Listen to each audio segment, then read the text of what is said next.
나라가 혼돈에 빠져들고 있다.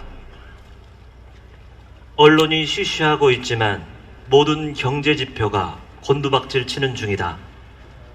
나라 살림 거덜나고 있는데 대통령이라는 자는 그저 굳건한 한미일 안보 동맹 10글자를 되뇌며 사방팔방 헤매고 다닌다. 그에게 천하의 중심은, 천하의 전부는 일본과 미국뿐이다. 일본을 위해서라면, 미국이 원하는 것이라면 살을 베고 뼈를 깎고 제 발등을 찍어서라도 아낌없이 남김없이 바친다. 대한민국의 생존과 발전이 두 나라의 손에 달려있다고 확신하므로 앞뒤 가리지 않는다.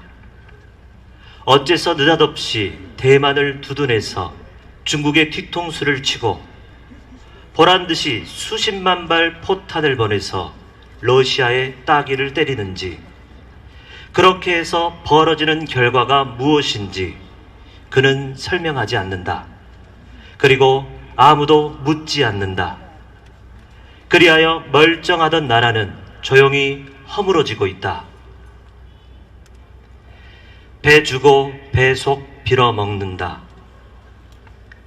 북한이 핵무기를 가졌으니 우리도 핵무장을 해야겠다며 미국으로 건너갔다. 때마침 한미동맹 70주년이라는 구실이 마련되어 있었다. 그 대가가 얼마든 상관하지 않았다. 이미 1천억 달러, 자그만치 133조 투자를 계약해둔 터였으니 청나라 건륭제의 칠순을 축하하기 위해 연경으로 향하던 시절에 짐바리와는 차원이 달랐다. 이에 백악관과 의회는 미소와 박수로 보답했다. 하지만 뚜껑을 열고 보니 빈수레였다. 미국의 심술 때문에 다 망하게 된 반도체, 배터리, 전기차 문제는 입도 뻥끗 못하고 받아온 투자 규모는 고작 59억 달러, 8조에 그쳤다. 배 주고 배 속 빌어먹는 한국 정부의 미련함이 안타까웠는지 미국 기자가 물었다. 중국 반도체 제조 확장에 반대하는 미국의 원칙 때문에 중국에 크게 의존하고 있는 한국이 피해를 입고 있다. 주요 동맹국에게 해를 입히는 것은 아닌가? 하지만 이 나라 대통령은 아무려면 어떠냐? 실질적 핵 공유라는 성과를 거두었으니 하며 의기양양했다. 떡줄 사람은 생각도 안 하고 있는데 김치 국물부터 마시는 걸 보고 백악관 고위 당국자가 나서서 선을 그었다. 핵 공유가 아니다. 뚝하면 없는 말 지어내고 거짓을 늘어놓는 대통령실은 한미 간 인식 차이는 없다고 말을 얼버무렸다. 어느 쪽이 가짜 뉴스인가?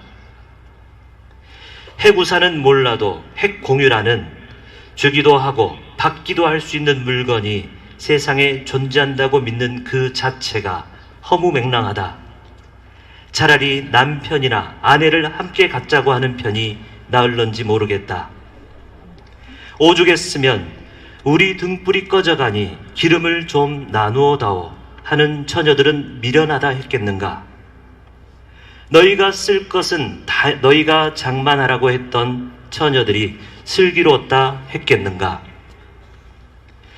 일각에서는 그래서 우리가 핵무기를 개발하자고 하지 않았던가 할 것이다. 미안하지만 그만한 호기도 부릴 수 없게 됐다. 그런 위험천만한 일은 하지 않겠다고 워싱턴 선언문에 서명했기 때문이다. 한국 경제의 핵심 유망 분야를 포기하면서까지 큰 주목을 빌리려고 했으나 손에 쥔 것은 더욱 강화된 상호 방위관계라는 한 줄이었다. 선의보다 신의가 훨씬 낫다. 거의 꼴을 갖춘 한미일 군사동맹 덕분에 미국은 한국을 중국과 러시아를 견제하는 방패, 전초병으로 부릴 수 있게 되었다. 그러면서도 한반도에서 지속적인 평화를 달성할 수 있는 유일한 수단은 북한과의 외교라는 훈계를 빼놓지 않았다. 지상 최대의 무기 시장을 위해 한반도의 군사적 긴장은 언제나 필요하지만 판을 뒤엎을 파국은 원하지 않는다는 뜻이다. 그러면 어쩌란 말인가? 영영 두 동강이로 지내면서 형과 동생이 미워하고 대결하고 저 혼자서는 감당하지 못하니 남에게 손 내밀고 그때마다 큰 빚져가며 증오의 비용을 지불해야 한단 말인가? 형제를 가르고 저만 살겠다고 시작한 우리는 결국 밑도 끝도 없는 안보를 위한다며 경제를 파탄내고 말 것이다. 대통령의 말처럼 확장 억제를 획기적으로 강화하고 압도적인 힘의 우위를 이룬다고 하더라도 평화가 오지 않는다. 상대는 잠시 주춤했다가 더 큰 힘으로 돌아온다. 폭력이 폭력을 키우는 악순환이다. 놀랍게도 그는 이런 말까지 했다. 상대방의 선의에 기대는 평화는 가짜 평화다. 우리는 이 말을 그에게 돌려준다. 지난날이야 그랬다고 하더라도 더 이상 미국의 선의에 매달려서는 안 된다. 평화를 위한 참된 행동은 누군가의 선의에 기대는 수동이 아니라 형제와 신의를 나누는 능동이다. 그렇잖아도 남북이 믿음과 의리를 키워가고 있었는데 이렇게 회방한 것은 미국이었다는 점을 왜 모르는가? 2023년 4월 26일자 워싱턴 선언문보다 2018년 4월 27일자 판문점 선언이 훨씬 아름답고 강력한 확장 억제다.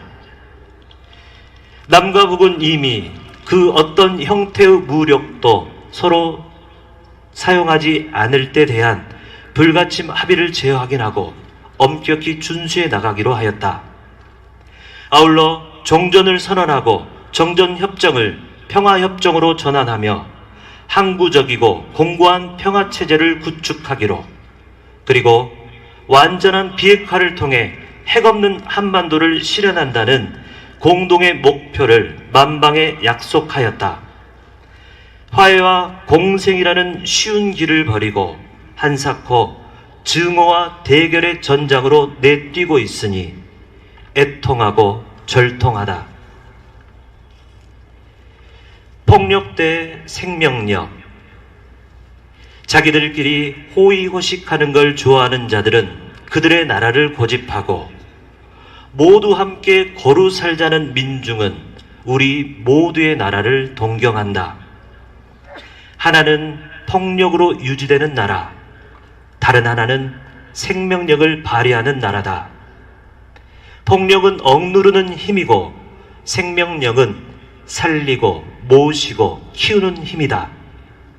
역사상 두 힘은 언제나 거대한 충돌을 일으켰다.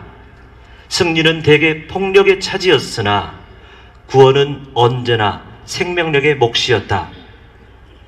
올해 43주년을 맞이하는 5.18은 국가기구의 폭력과 시민들의 생명력이 대립하고 충돌한 사건이었다.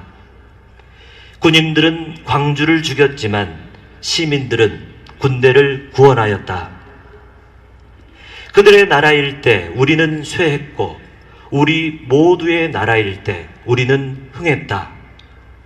저홀로 세상 주인이 되려는 자들이 권력을 잡으면 나라는 병들고 전쟁이 온다. 너도 나도 주인 되고 서로를 세워주려는 사람들이 권력을 잡아야 평화가 온다.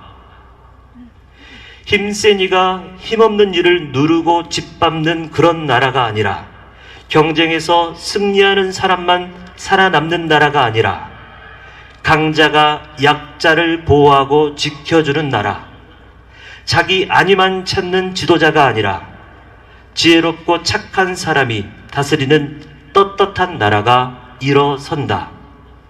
그러므로 이대로 주저앉지도 물러서지도 말자. 연대를 촉구하는 영원한 부름, 유례없는 성장을 이룬 기적의 코리아가 바야흐로 유례없는 내리막길에 들어서고 있다. 미친 듯 비탈길을 내리달려 물속에 빠져 죽었다던 돼지떼 2,000마리의 질주가 떠오른다. 다시 한번 역사상 가장 이성적인 집단이 출현해야 할 때가 왔다. 강주항쟁 마지막 날, 시민 여러분, 지금 계엄군이 시내로 들어오고 있습니다. 우리는 끝까지 싸울 것입니다. 함께 나와서 싸워주십시오. 하던 울부짖음, 그리고 불을 켜주세요. 여러분, 제발 불이라도 켜주세요. 하던 간절한 호소가 메아리 치고 있다. 유다와 함께 대사제들이 보낸 무리가 칼과 몽둥이를 들고 떼지어 왔다. 가난한 민중의 눈물겨운 순환과 용감한 저항, 그 역사적 현장 빛고울 광주에서 2023년 성모성월 첫날에 천주교 정의구현 전국사재단